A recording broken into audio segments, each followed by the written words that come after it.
Les grandes contradictions. Les grandes contradictions, une émission de décryptage de l'actualité nationale et internationale avec Shamsdine Badaro, Gaspard Adjamossi et Achille Wusso. Les grandes contradictions, c'est tous les vendredis sur Guérite TV Monde.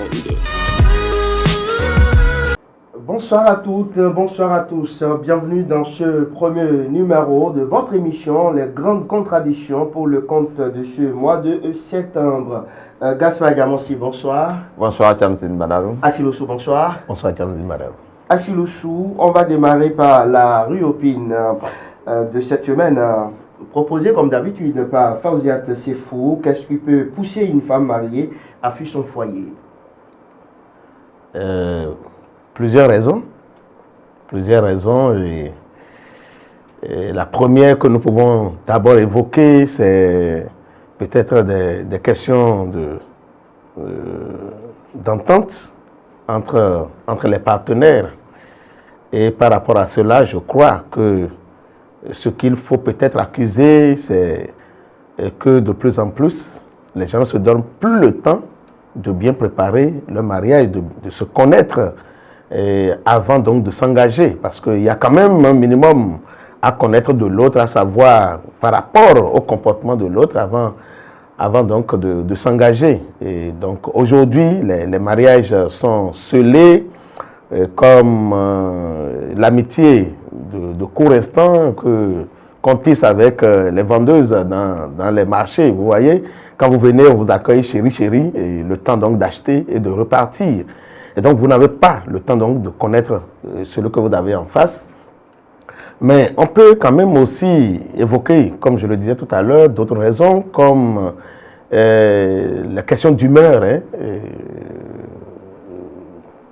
Il y en a qui ne veulent pas du tout partager leur intimité, leur environnement avec d'autres personnes. Et lorsque c'est comme ça, c'est un peu difficile à vivre. Bon. Et pour finir, la dernière raison que je peux évoquer, c'est la satisfaction sur le plan sentimental, ou sur le plan sexuel, pour être plus clair. Est-ce que les partenaires arrivent à se satisfaire comme cela se doit? C'est vrai que si on doit poursuivre un peu plus loin l'analyse, on arrivera à classer ça dans la première raison que j'avais déjà évoquée, parce que si ils ont eu vraiment le temps de se connaître, on devrait savoir quel... Parce qu'il y a des églises, par exemple, ou des confessions religieuses, pour être un peu plus technique sur la raison, il y a des confessions religieuses qui interdisent toute relation sexuelle ou tout rapport avant le mariage. Et c'est au mariage qu'on se découvre. Et bienvenue les dégâts. On constate que c'est peut-être que ça ne prend pas, et peut-être que c'est petit, peut-être que ça ne dure pas, ou peut-être que c'est aussi je ne sais jamais, trop gros, trop gros et trop long pour faire l'affaire. Merci beaucoup. Gaspard Adjamossi, votre expérience personnelle, il faut partager avec nous. Aucune femme ne m'a encore fait. Non, je voudrais dire d'abord, c'est que moi je préfère l'expression quitter son foyer plutôt que de dire fuir, parce que fuir là c'est comme si quelque chose l'a effrayé, qu'elle a détalé, il vaut mieux dire donc qu'elle a quitté son foyer. Et dans le cas d'espèce, je crois que plusieurs choses peuvent expliquer, plusieurs situations peuvent expliquer une pareille situation. Je crois qu'on quitte précipitamment un endroit où on ne se sent pas à l'aise, où on ne se sent pas épanoui. Et je crois que dans le cas d'espèce, on peut se dire que la femme a peut-être découvert les mauvais côtés de son mari, les mauvais caractères de son mari. Ça peut l'emmener, n'est-ce pas, à faire marche arrière. En dehors de ça, elle ne s'épanouit pas. Peut-être que le mari ne lui donne pas, parfait, elle ne mange pas suffisamment à sa faim, ou bien qu'elle n'arrive pas à s'occuper comme elle veut. Donc, ces éléments peuvent amener la femme, n'est-ce pas, à partir, et on peut ajouter l'aspect que Achille a évoqué, c'est que peut-être que physiologiquement, elle n'est pas satisfaite dans un sens ou dans un autre. Hein, peut-être que c'est trop petit, peut-être que c'est trop grand. De toutes les façons, peut-être que physiologiquement, elle n'est pas satisfaite et qu'elle estime que ce n'est pas le bon endroit pour qu'elle reste. Et que ces éléments-là, ces quelques éléments peuvent amener la femme. Il y a beaucoup d'autres qui peuvent l'amener. Peut-être que c'est la belle famille qui l'embête, qui ne la met pas à l'aise, tout ça, ou bien la belle, mais surtout, parce que généralement, les femmes s'entendent presque jamais avec leur belle-mère. Peut-être que ce sont ces situations-là qui l'emmènent à quitter, ou bien le cadre que le mari lui a offert après qu'ils se soient mis ensemble. Peut-être que le cadre n'est pas idéal pour qu'elle s'épanouisse. Donc, ces éléments l'amènent peut-être à quitter le foyer. Maintenant, attention, Achille a semblé dire tout à l'heure que les gens, les couples ne font plus l'effort de se connaître davantage avant de se mettre ensemble. C'est vrai que nous le disons souvent, mais écoutez, vous pouvez faire 10 ans d'amitié avec une personne. Si la personne ne vous permet pas de la découvrir, vous n'allez jamais découvrir la personne. On ne se découvre mieux que quand on commence par vivre ensemble, parce que quand on se fréquente, il y a beaucoup de caractères qu'on cache et qui se révèlent quand finalement on se met ensemble. Mais vous oubliez un aspect, Gaspard Gamon. Oui. Des femmes, par exemple, elles sont accros en matière de sexe. Hein.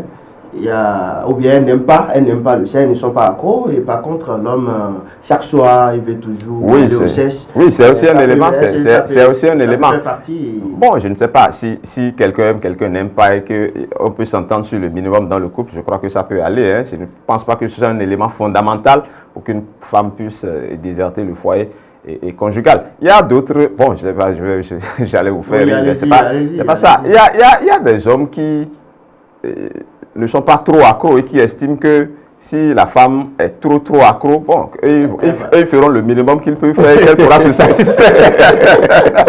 Qu'elle pourrait aller compléter ailleurs. Mais bon, je voudrais ajouter qu'il y a aussi, par moment, parce que nous avons dit beaucoup de choses, mais on n'est pas allé sur cet aspect-là. Il y a le savoir-vivre aussi de la femme. Surtout que... Il y a des femmes... Des deux côtés d'ailleurs. Oui, mais ici, ce que je voudrais dire, c'est que aucun homme, en tout cas aucun homme sérieux, normal, n'accepte que la femme hein, le tienne tête. Et comme ça, je crois que le vivre ensemble va rapidement prendre un coup. Il y a des femmes qui n'aiment pas des reproches. Il y a des femmes qui ne savent pas du tout parler à leur homme. Et comme ça, ce serait difficile de... Et malheureusement, si c'est que c'est en famille, dans la grande famille qu'ils sont appelés à vivre, bonjour les dégâts. Bonjour les dégâts, parce que comme l'a dit Gaspard tout à l'heure, aucun parent ne peut accepter voir son enfant ou son frère hein, souffrir donc des caprices d'une femme. C'est important. C'est pour ça la raison pour laquelle, hein, à côté de nous ici, on ne parle pas de Porto Novo, mais à côté, on a beaucoup de mères avec un ou deux enfants. Malheureusement. Il y en a un peu partout. Dans le Bénin et dans le monde, il y en a un peu partout. Ce n'est pas l'exclusivité d'une région. C'est une question d'éducation. Oui, c'est une question d'éducation et c'est peut-être ce que Achille a dit, c'est l'aspect qu'on n'a peut-être pas ajouté, c'est peut-être que la fille aussi n'a pas l'attitude ou le comportement nécessaire pour rester dans le foyer, ce qui fait qu'elle s'est peut-être repliée. Donc, il y a aussi peut-être la cause de l'attitude de la femme qu'on peut ajouter aux analyses qu'on a eu à faire. Merci beaucoup à vous, même si mes deux débatteurs refusent de partager avec les internautes leurs différentes expériences. Mais écoutez, vous nous connaissez combien de femmes? Vous voulez qu'on invente des expériences? En tout cas, Matao, bonsoir et Tata Véro, bonsoir également. On passe maintenant à d'autres sujets. On parle politique à présent. Gaspard Gamossi, Oswald Omeki a parlé. Olivier Bokor est le mieux préparé de nous tous. S'il se présente, toutes les autres ambitions devront s'éclipser par rapport à la candidature d'Olivier Bokor. Oui, bon, en fait, c'est ce que nous avons lu. Non, il faut que quelqu'un ose. Et ça, ce n'est pas... D'abord, c'est quelqu'un d'osé. Il faut rappeler qu'il faisait partie des rares acteurs politiques à braver le pouvoir. Yahi Boné a s'affiché publiquement pour Patrice Talon en parcourant tout le pays. Donc, c'est quelqu'un qui a déjà de l'audace, soit dit en passant. Maintenant, c'est des propos qu'on lui prête, que j'ai lu abondamment dans les médias. C'est vrai que jusque-là, je n'ai pas entendu sont démentis. Donc on peut créditer cette affirmation comme étant, comme venant de lui, et qu'on peut analyser. Et moi j'estime que bon, c'est une opinion qu'il a émise. Et maintenant la question que moi je voudrais me poser, c'est qu'il est d'un parti politique qui est l'Union progressiste, et qu'il y a une discipline au niveau du parti, et qu'on nous a fait dire, qu'on nous a fait croire que désormais que c'est la toute-puissance des partis politiques et que les aventures individuelles n'ont plus droit de citer, et que s'il parle comme ça, est-ce qu'il parle pour lui-même ou bien il parle pour son parti politique? Et s'il parle comme ça, qu'en est-il de la discipline au niveau de son parti politique, au niveau de la discipline du groupe? Est-ce que ce n'est pas de nature à fragiliser et quelque peu, je dirais, l'harmonie au niveau de son parti politique, d'autant plus que ce n'est pas un secret pour personne que le président de ce parti politique a l'ambition également d'aller à cette élection présidentielle. De toutes les façons, il est courageux, il a dit ce qu'il a dit. Reste à savoir si son opinion est partagée par tout le monde. Achille Ojo, nous avons cherché à savoir si effectivement c'est Omeki, c'est dans une sortie publique qu'il a fait cette déclaration, mais jusque-là, on n'a pas encore cette confirmation. Mais lorsque nous voyons la déclaration dans sa teneur, dans sa forme, ça lui ressemble.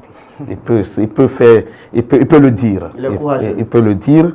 Et je crois que, j'emprunte l'expression à Gaspard, c'est une opinion et on ne pouvait pas le lui refuser. Nous sommes dans l'arène politique, nous sommes dans un environnement très ouvert et le débat est déjà en cours dans l'espace, dans l'opinion. Et donc, que Omeki, d'ailleurs ce n'est pas pour la première fois, il y avait déjà une première déclaration dans laquelle il disait que ce n'était pas encore le moment et que lorsque le moment va venir, chacun donnera son avis. Et donc, si il pense que c'est déjà le moment et qu'il donne son avis, ce serait tant mieux. C'est tant mieux et on sait désormais que Omeki lui-même ne porte pas des ambitions d'être candidat et qu'il trouve que pour aller vite et mieux, il faut que tout le monde se fédère autour de la candidature d'Olivier Bokor dans la grande famille de la mouvance. Et contrairement à Gaspard, je pense que ce que Omeki, si c'était lui qui l'avait dit, ce qu'il a dit n'empêche pas le parti donc de fonctionner normalement et n'empêche pas les prétendants, puisque en fait il ne porte, je ne sais pas s'il porte entorse au test. Est-ce qu'il empêche le parti d'organiser les primaires, par exemple, ou d'ouvrir qu'on appelle la liste des volontaires à la candidature à la présidentielle? Je crois non. Et donc par rapport à ça, c'est un avis personnel qui peut-être peut trouver répondant au sein donc de ces pairs de la mouvance, mais cela reste personnel, je crois, et cela permet aussi quand même de savoir que cette candidature ou cet appel à la candidature d'Olivier Bokor devient de plus en plus sérieux. Et donc, c'est ça l'élément fondamental à marquer. Et si Omeki a parlé comme ça, puisqu'il n'est pas né de la dernière pluie, et nous connaissons aussi son investissement par rapport donc qu'on appelle à travailler pour l'avènement d'un président. Et donc, nous savons tout ce qu'il a pu faire pour l'arrivée du président Patrice Talon. Et s'il le dit, c'est qu'il a pris toutes les précautions pour le dire. Et je crois que désormais, les Béninois doivent commencer par savoir qu'il y a quelque chose de sérieux, peut-être qui se prépare derrière ces suscitations de candidatures que nous voyons et que l'homme dont on parle peut-être aussi de plus en plus rentre donc dans cette mouvance-là. La face cachée de ces propos? Non, je ne connais pas la cache. Mais contrairement à ce que Achille a dit, non, Oswald Omeki est candidat à quelque chose. Jusqu'à, dans un passé récent, il était parmi ceux que les gens citent comme étant un potentiel candidat pour 2026. Donc, prenons très au sérieux ce qui se passe là, parce que là, ce qu'il a dit crédite Olivier Bokor quand même d'un gros point ça suppose qu'il y a des gens qui renoncent déjà à leur ambition et pour le soutenir, et je crois que c'est à prendre en ligne de compte. C'est l'un pratiquement des tout premiers acteurs politiques à sauter le pas. Jusque-là, c'est des suscitations de candidatures anonymes. N'oubliez pas, Eman, le conseiller communal. Il a le premier conseiller. Si vous mettez un conseiller communal à côté d'un ministre de la République, depuis 7 ans, je crois qu'il ne fait pas le poids. C'est vrai, c'est un acteur politique qui a déjà fait le choix. Mais je dis un acteur politique d'envergure de Oswald Omeki qui déclare son soutien à la candidature, à la suscitation de candidature d'Olivier Bokor. Je crois que c'est un gros point reçu par cette candidature-là. Et je crois que ça cache beaucoup de choses et que peut-être que les prochains jours vont nous révéler tout ce qui est autour de cette suscitation de candidature. De toutes les façons, ce n'est plus. On est en train de dépasser presque l'étape des suscitations de candidature si les acteurs politiques aussi commencent par sauter le pas. Une longévité au poste de ministre pour Oswald Omeki, si éventuellement ah bon, non, ce n'est pas systématique. Ah oui. Ce n'est pas systématique. Merci beaucoup. Nous irons au 241 à présent pour prendre les nouvelles de notre ancien président Ali Bongo. Il a été déposé par les putschistes. Gaspard Diamanche. Bon, je ne sais pas si c'était prévisible, mais bon, il était déjà malade, et ça faisait un peu de la peine à le voir rester, s'accrocher et presque au pouvoir. Moi, je pense que nous devons apprendre en tant qu'Africains, parce qu'on a une conception du pouvoir, à mon avis, qui ne colle plus aux réalités actuelles. On ne peut pas, d'abord, quand nous prenons le cas particulier du Gabon, je laisse notre voisin d'à côté pour l'instant, c'est comme une dévolution du pouvoir de père en fils. Et Bongo père qui laisse à Bongo fils, qui également, dans sa manière de fonctionner, s'apprête peut-être à laisser à un autre fils, et qui s'accroche malgré son état de santé. Je crois que ce qui a paru ubuesque, c'est le fait qu'on fasse une élection présidentielle et qu'on ferme tout le pays, aussi bien de façon physique à travers les frontières que de façon virtuelle à travers Internet et tout le reste, pour pouvoir proclamer à 4 h du matin des résultats. On dit par principe qu'on peut condamner, et qu'on condamne d'ailleurs les coups d'État, mais par moment, les esprits libres, les esprits qui, je dirais, pratiques, comme nous autres, on a tendance parfois à croire que les coups d'État règlent par ailleurs certains problèmes. C'est vrai que par principe, ce n'est pas bon, mais dans certains cas, on est obligé de réfléchir, de raisonner et de dire, mais est-ce que ce n'est pas finalement parfois la solution dans certains cas?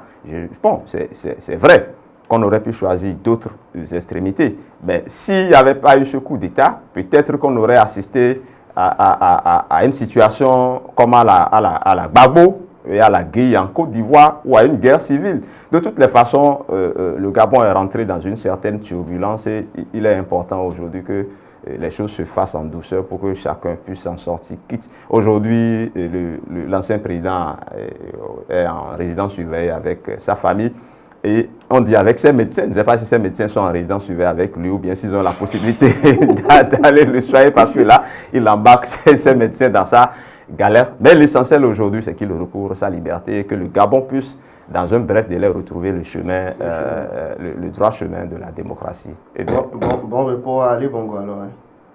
Oui, bon, même s'il nous demande de faire du bruit.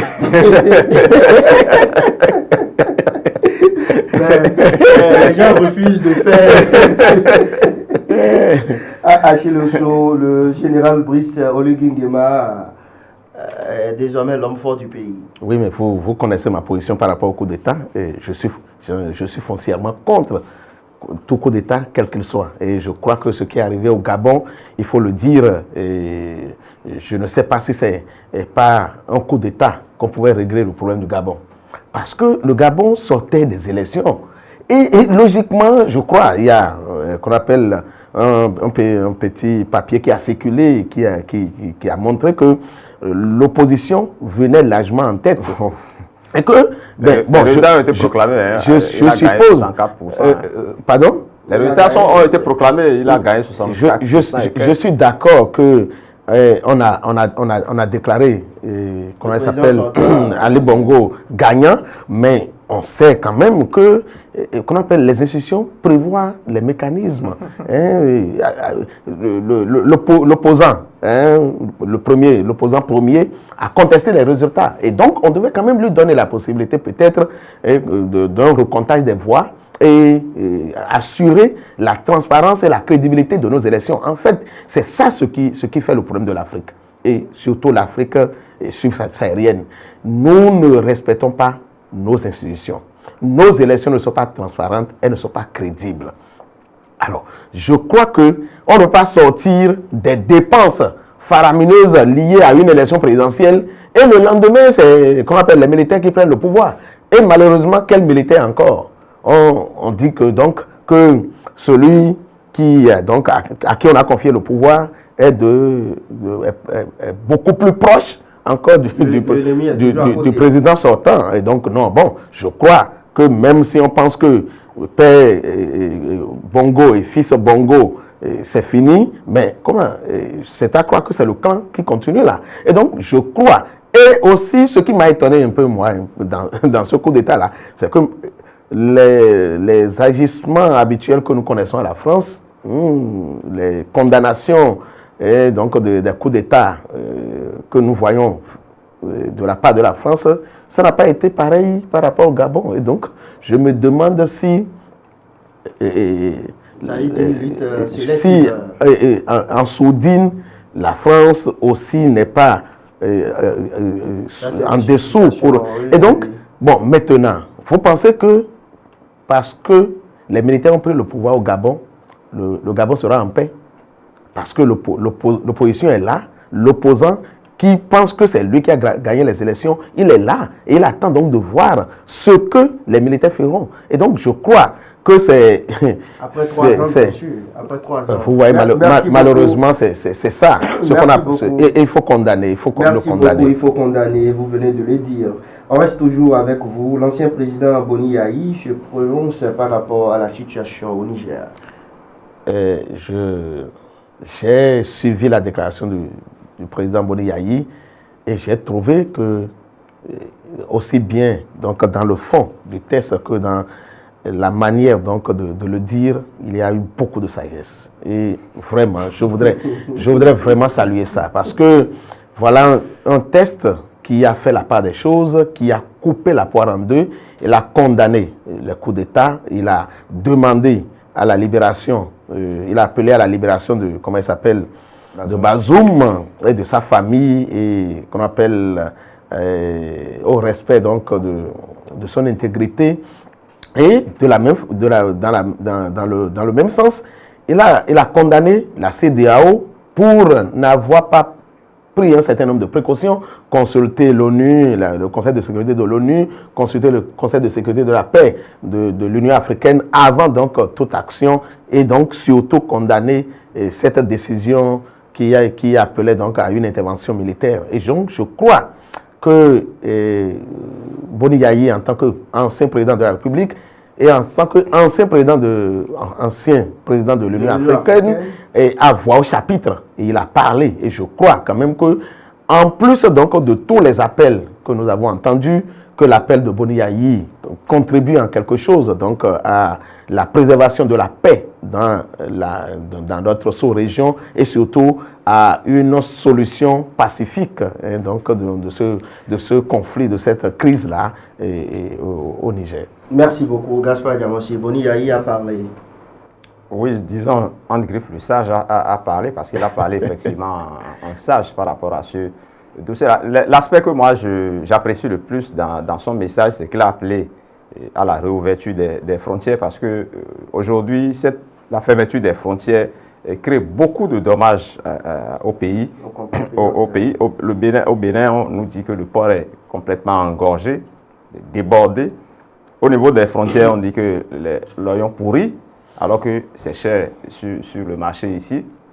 Au Niger, c'est presque la cessation du paiement des salaires, même si aujourd'hui les militaires font des pieds et des mains pour payer ces salaires. Donc, Yayi Boni a appelé à la réouverture des frontières, il a appelé à un certain nombre de mesures, parce que la fermeture des frontières, c'est d'abord le peuple que ça pénalise.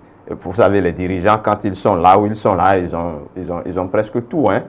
ils ont presque tout. Donc c'est le peuple qui souffre. Et je crois que c'est sur cet aspect du message du président Boni Yayi que moi j'appuie fortement et pour une fois, il est sorti complètement des polémiques, peut-être par expérience parce qu'il a eu à gouverner le pays. Et je crois qu'il a bien fait de faire cette sortie-là, pourvu que ceux qui vont entendre ce message-là l'entendent et que cela soit dans le bon sens. Merci beaucoup, Gaspard Djamossi. C'est définitivement terminé. La dernière rubrique à présent, le baromètre Achille Osso, qui monte. Bon, je voudrais dire que le président Patrice Talon, le Bénin monte par rapport... Il a fait quoi encore? Oui, bon, c'est vrai que nous ne l'avons pas abordé dans nos échanges aujourd'hui, mais bon, cette sortie diplomatique vers la Chine, ce n'est pas rien parce qu'on a reproché beaucoup, hein, donc, au régime de Patrice Talon, à la gouvernance de Patrice Talon, par rapport à la diplomatie. Et je crois donc que ce voyage en Chine peut apporter beaucoup de choses. D'abord, ça permet de diversifier, qu'on appelle le partenariat entre le Bénin et la Chine. Merci beaucoup. Et qui descend? Celui qui descend, c'est encore la CEDEAO pour le moment, parce qu'il faut qu'une solution vraiment soit rapidement trouvée par rapport à la crise au Niger. Merci Gaspard Djamossi. Très rapidement. Qui descend? Vous m'avez pris à compte-pied. Ok, qui monte? Non, qui descend. Je pense que c'est Bongo. C'est vrai qu'il est actuellement dans le malheur, mais ce qui lui est arrivé nous enseigne aujourd'hui qu'il faut savoir laisser les choses avant que les choses ne vous laissent. Je crois que c'est une leçon fondamentale à mon avis. Maintenant qu'il monte, je suis un peu embarrassé. Nous avons parlé de Yayi Boni en termes de sagesse. Je crois qu'il mérite quand même de monter. Mais j'ai envie de dire également au Meki, parce que vous savez, quand dans la classe politique, et par rapport à un certain nombre de sujets, il faut que les gens aient le courage d'opiner, de prendre position, quand bien même c'est des positions décrites. Je crois qu'il est l'un des tout premiers, s'il l'a fait réellement, parce qu'on n'a pas encore les éléments prouvant, même s'il n'a pas encore démenti. Je crois qu'il a pris position par rapport à un sujet. Je crois que c'est tout à son honneur, plutôt que de faire les sous-marins comme les autres et d'attendre que le vent aille d'un côté avant de se balancer. Je crois que c'est courageux de sa part de le faire ainsi. Et ce n'est pas la première fois, c'est tout à son actif et je pense qu'il monte à mon avis. Merci beaucoup. C'est tout pour ce vendredi 1er septembre 2023. Ce numéro de votre émission, Les Grandes Contradictions, a été préparé par l'ensemble de la rédaction. Merci une fois encore et à vendredi prochain. Les Grandes Contradictions, une émission de décryptage de l'actualité nationale. Les Grandes Contradictions. Les Grandes Contradictions, une émission de décryptage de l'actualité nationale et internationale avec Shamsdine Badaro, Gaspard Djamossi et Achille Osso. Les Grandes Contradictions, c'est tous les vendredis sur Guérite TV Monde.